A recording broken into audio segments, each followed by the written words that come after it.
On fam, we live and direct at Hardcut Bully Kennels, man. If you're watching this video, more than likely you just bought an American Bully puppy. It's an amazing puppy. The parents was amazing, and now you're thinking about breeding, or you were thinking about breeding when you started. So let me tell you the steps to do this responsibly and to be able to make some money, because you really are not going to make some money unless you do it responsibly. So let's go through that. So I did a video a couple days ago about being a backyard breeder, and I told you what a backyard breeder was. So today I want to tell you how not to be a backyard breeder. So the first thing I want to talk about is breed stock. If you're going to breed bullies, try to make sure you have breed stock. Got this curtain going in front of me. Make sure you have breed stock, and by that you need to know what flaws are in the dog. You need to know what a high rear is. You need to know what an underbite is. You need to know what an overbite is. I've got a series on American Bully flaws that breaks it down by the charts to show you what cowhawk is, and you know, break all this down so you know what two flaws are. So once you know that, now you can go back and evaluate your dog. Now it's going to take about a year if it's a male before you'll be able to breed or make any money anyway, and before you know what it is. You can see a lot as a pup though. So you can evaluate your dog and see, is it gonna have a high rear? Does it easy-westy feet? Is it got an underbite? Is it got an overbite? Is it got a kink tail? Is it got stiff stifle? You know, all these are things that add up. If you have 2 or more flaws on that puppy, then it's not breed stock. Start over. Don't spend any more money into that situation. He is a pet right then. If you see 2 flaws, he's a pet. First rule of the game, you don't have to breed everything that you have. And you have him now, he's not breed stock, that's okay. He's gonna still be a great dog, but he's a pet. Go find some breed stock. So once you found that, you found a good bloodline, good mother and father, you found a pup that's got good structure, doesn't have more than 2 flaws, the next thing that you do,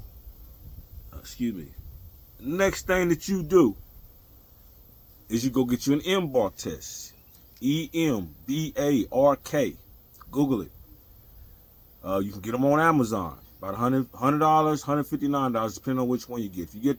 There's one that's just DNA. There's one that's a DNA test and a health test for dogs. What it's going to do is it's going to show you if the dog has inherent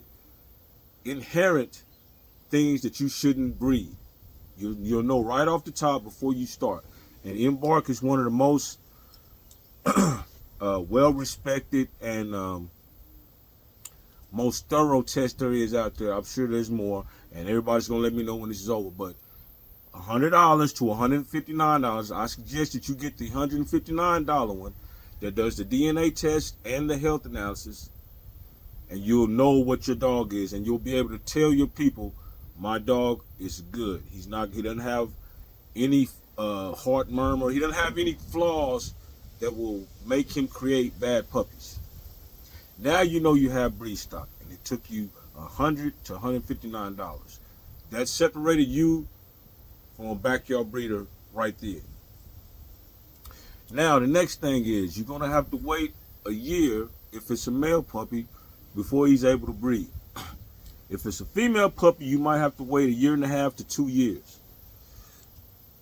And that's because you want to wait until she goes in the second heat. You don't want to breed on the first heat cycle. That's not being responsible. You want to breed on the second heat cycle. Okay? So between that year or 2 years, depending on if it's a female or a male, you want to be promoting what you're getting ready to do. In order for you to have a waiting list for these puppies you're about to create. That's the next step that separates you from a regular backyard breeder, is you can have a waiting list that's responsible. Have a waiting list of 6 people that want puppies, then breed. I'm just telling you the best way and correct way to do it, so that you're not, so that you'll be able to make some money.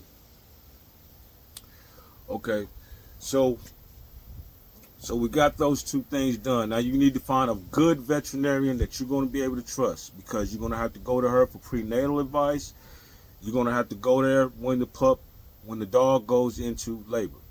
Now, if you are doing artificial insemination, you're going to need to vet them. You're going to either do a TCI, which is with the computer and a little screen, and they'll go in and actually insert they can see inside the dog and put the sperm exactly where it needs to be, to make sure that the most accurate they can that she'll take. If you don't do that, you do the regular AI. Either way, it costs a little bit of money. You're going to have to do PG tests to let you know when it's ready to breed. Once that test says it's right, that's about $80. I think I want to say it's $80. But once you got the right numbers, then you can go ahead and set up the stud service and the AI. If it's a female, you're going to have a stud. You have to have 2 studs that you can go to on standby. You're going to have to pay a stud fee. If it's a male, you're going to have to go get a female in order to make some money, or you're going to have to use that male as a stud, which you will be able to do if you have the embark test. You'll be able to use your male as a stud. He'll be certified. He'll be ready to go. He's already got papers and registration. Now he's got a health analysis, DNA test. No complaints from people now. If he looks good enough, he'll be a good stud. Okay. So already we did a lot to separate ourselves from a backyard breeder. Now, do you have the area to house the bullies? Because it keeps growing. You keep having more generations. You think you will never say, I'm not going to have more than 4 puppies, but you'll have 14 before you know it. So do you have area right now to house your puppies, to house your dogs? And then if you expand, do you have room to expand? I have 2 acres here that I can keep going if I need to. Do you have a whelping place that when the mother goes into labor, she needs a special room that she stays in, that you do the whelping and keep her comfortable? You need a whelping room. You got to set that up. But once you got this going, got your clientele looking at you through social media or newspapers, every form of media you can, you don't want to just be selling over the internet. You want it to be as personal to your area as possible. You want to be so that people can see your product face to face. You're not just a puppy mill then. You're not just supplying with no demand.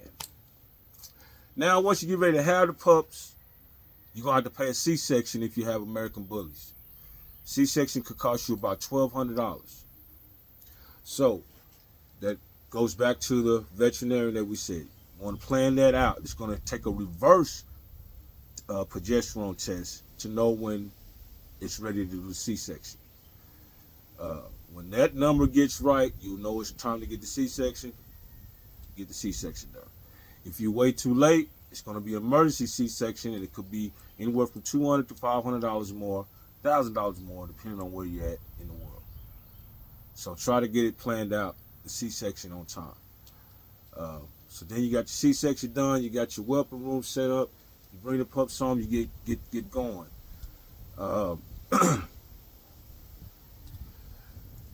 You have your waiting list for your future customers.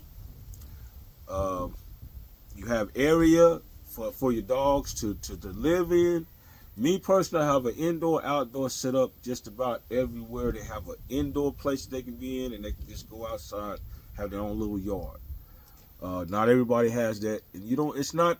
It's up to you, but you have to decide what you want to do. What your class of bully is. It's going to determine what kind of setup you're going to have.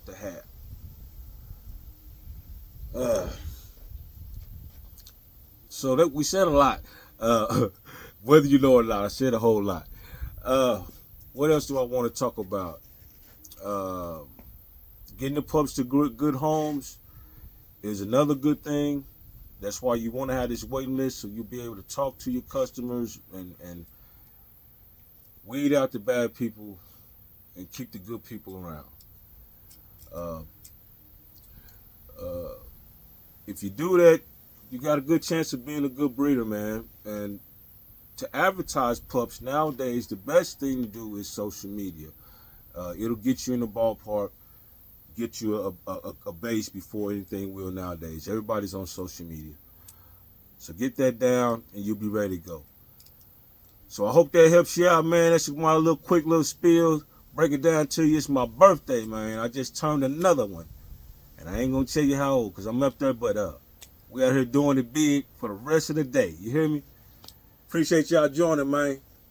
Come on off the bench for the big win and get you something hard cut. It's on.